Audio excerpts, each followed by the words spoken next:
Good evening and welcome to Royal Daily Report, where we bring you the truth behind the royal headlines. Tonight, we uncover a hidden story that was never meant to be told. If you're new here, hit subscribe now to Royal Daily Report, turn on notifications, and join us for exclusive investigations. Channel name on screen, Royal Daily Report. Let's begin. The story you're about to hear was never meant to be heard this way. It isn't gentle, it isn't neat, and it certainly isn't comfortable. This is the kind of story families bury, institutions silence, and history quietly edits out. Not because it isn't true, but because saying it out loud changes everything that comes after. At the center of it is Meghan, and standing just behind her in the shadows is her mother Doria. The world has watched Meghan Markle through carefully framed moments. Red carpets, royal balconies, interviews polished to perfection. But this story doesn't live in front of cameras. It lives in missing names, in empty spaces, in details that were never explained. Because explaining them would open a door that could never be closed again. What you're about to hear isn't rumor. It isn't gossip passed around online. It's a story hidden inside records, silence. And one decision that forced a woman to sit alone while the world watched and pretended not to notice. And if this story is true, even partially, then it explains tears that were never seen, distance that was never explained, and a family secret so heavy it reshaped an entire royal narrative. Once you hear it, you won't look at that wedding, that family, or that silence the same way again. Because some secrets don't just change reputations, they change bloodlines. In May of 2018, the world watched what looked like a modern fairy tale, a royal wedding at Windsor Castle. A bright white gown, a long veil, a woman stepping into history, while millions watched from their living rooms, phones, and office screens. It was presented as a moment of joy, unity, and progress, a new chapter for the monarchy. But something about that picture didn't sit right. Look past the dress, past the cameras, past the polished smiles. Look at the seats. On one side sat the British royal family, row after row, generations deep. On the other side, there was just one person, Meghan's mother, Doria, sitting completely alone. No sisters, no brothers, no cousins, no aunts, no uncles. Just one woman placed in full view of the world, directly across from the Queen herself. That wasn't an accident. Weddings are about family, even small ones, especially historic ones. And yet, at the biggest wedding of Meghan's life, her entire extended family was missing. Not late, not stuck in traffic, not quietly seated out of frame. Missing. The image was strange enough that people noticed it instantly, even if they didn't understand why it felt uncomfortable. One woman against an institution that measures its history in centuries, one empty side of the church. The palace knew how it looked. Everyone did. And yet, they chose that image anyway, which raises the first uncomfortable thought. If this was supposed to be a celebration of unity, why did it look like isolation instead? Subscribe to Royal Daily Report for investigations that matter. That single decision to let Doria sit alone is where this story truly begins. When something doesn't add up, the mind naturally starts asking questions. Not wild ones, simple ones. And in this story, there are 4 questions that hover over everything, whether anyone wants to say them out loud or not. Did the royal family know? Did Meghan's father know? Did Meghan herself know? And perhaps the hardest question of all, did Doria know? These questions aren't dramatic. They're logical, because secrets don't exist in a vacuum. They exist inside people, inside decisions, inside silence. By the time the engagement was announced, Meghan's life was no longer private. Every detail was being examined, cataloged, and prepared for public consumption. That's how royal life works. Backgrounds are checked. Histories are traced. Family trees are mapped out and published for the world to see. Nothing is casual at that level. Which means if something unusual existed in Meghan's family history, it wouldn't have gone unnoticed. It would have been seen, discussed, evaluated, and handled. Handled how? That's where the silence begins to speak. Because instead of openness, what followed was distance. Instead of inclusion, there was careful separation.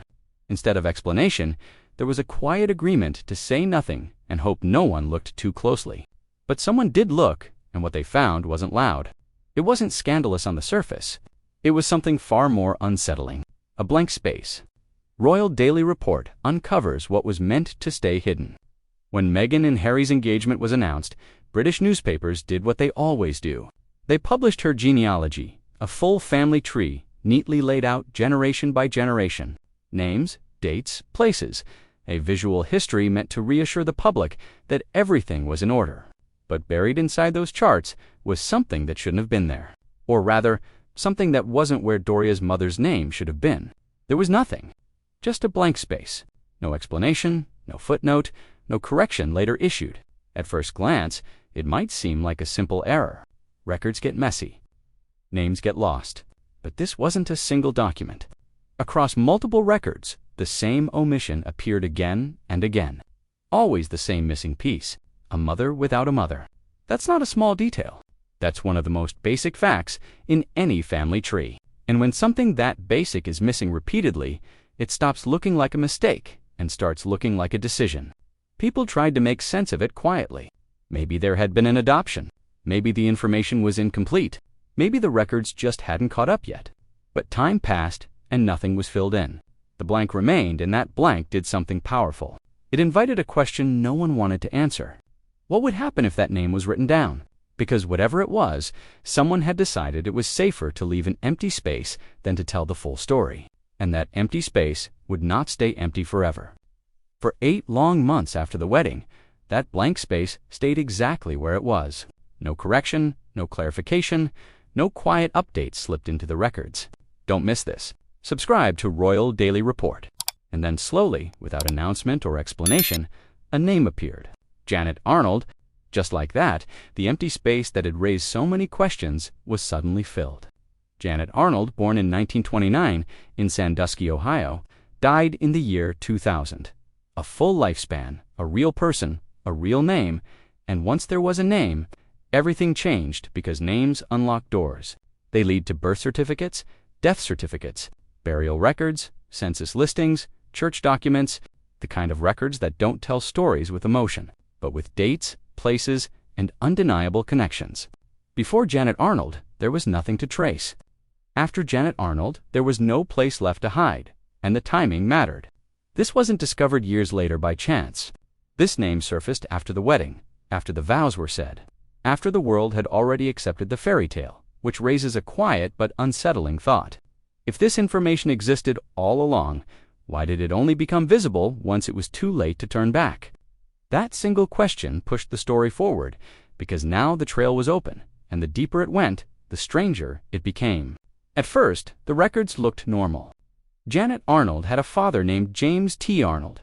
He was born in 1909 and died young in 1939 at just 30 years old. Janet's mother was listed as Natalie May Allen, sometimes called Natty May. She was born in South Carolina in 1897 and lived into her 80s. There were burial sites, cemetery names, dates that lined up the way dates usually do. On the surface, it was just another American family tree stretching backward through time. Royal Daily Report reveals the records no one wanted found. Natalie May's parents were listed clearly. Her father, her mother, a woman named Gertrude Elizabeth Sadler, born in the 1800s, passing away in the late 1950s. Nothing shocking yet. Nothing that would justify years of silence. But family trees aren't meant to be read quickly. They're meant to be examined slowly, line by line, branch by branch. And when the other side of Janet's family was traced, her father's side, something odd appeared. James T. Arnold also had parents listed, a father and a mother. Her name was Gertrude Elizabeth Sadler Arnold. The same name, same birth year, same death year, same woman. At first it didn't feel real. The kind of detail you assume must be a coincidence. A common name, a clerical mix-up, something easily explained. Except it wasn't, because every record pointed to the same conclusion. There weren't 2 women with the same name. There was one. This is the point in the story where everything slows down, because what comes next is not easy to hear. And once it's said, there's no way to soften it. According to the records that emerged once the family tree was fully traced, Janet Arnold, Meghan's grandmother, was allegedly born from a relationship between 2 half-siblings. Her parents, James T. Arnold and Natalie May Allen, shared the same mother. That detail changes the entire meaning of the blank space. This wasn't a distant connection. It wasn't a confusing overlap. It wasn't something that could be explained away with time or context.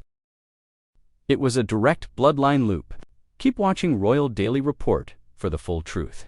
The documents don't whisper this. They state it plainly, and immediately they are careful to add a legal shield. The word alleged, not because the records are unclear, but because the implication is severe.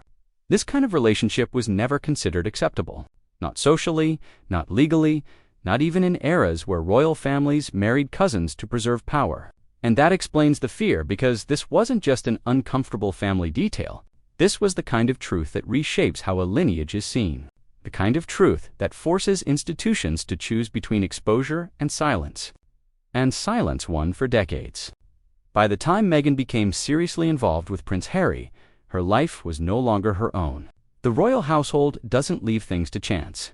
Backgrounds are examined thoroughly, not out of curiosity, but out of protection. And according to the same records that revealed this family structure, those details would have been visible to anyone who looked closely enough, which means the palace likely knew. And if they knew, the next decision wasn't about morality, it was about risk. How much of this could be exposed? Who could speak? What would happen if the wrong person talked? That context suddenly gives new meaning to the wedding. Why only one family member appeared? Why Doria was seated alone? Why no extended relatives were given visibility, microphones, or proximity? It wasn't personal. It was strategic. Subscribe to Royal Daily Report. We investigate what matters. The image may have looked awkward, but it was controlled, and controlled optics were safer than unpredictable conversations, loose memories, or accidental truths shared over champagne. In that light, Doria's isolation wasn't neglect. It was containment. The concern didn't stop at embarrassment. According to the records cited, there were deeper fears. The kind discussed quietly behind closed doors, without press statements or official acknowledgement. Inbreeding is known to increase genetic risks. That is not an opinion, it's medical fact. And when a family tree folds back on itself, those risks become part of the conversation. The implication is chilling, that conversations may have taken place where Harry was shown documents, where words were chosen carefully, where the issue wasn't love, but legacy. Imagine sitting in a quiet palace room being told something about the woman you love, that even she may struggle to say out loud. Imagine realizing that a secret older than both of you could follow any future children you might have. Whether those concerns changed anything or not, they explained the urgency. Why silence wasn't optional. Why this couldn't be explained away later.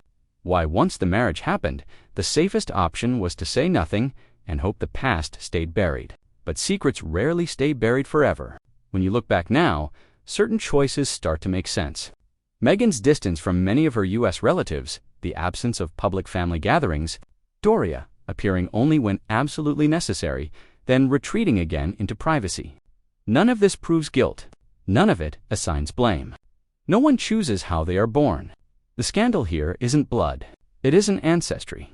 It isn't history. It's the cover-up.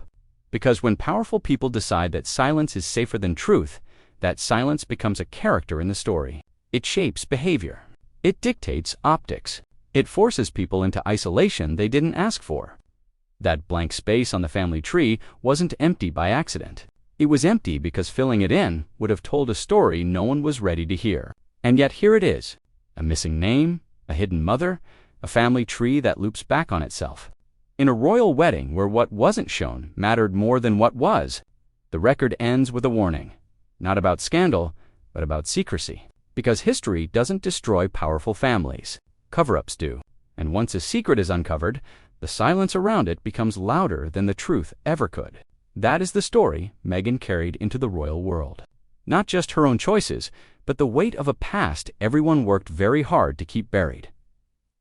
Our controversial. Investigation for today from Royal Daily Report. A blank space in a family tree that revealed a secret decades old. What do you think? Does this change how you see Meghan's story? Drop your thoughts in the comments below.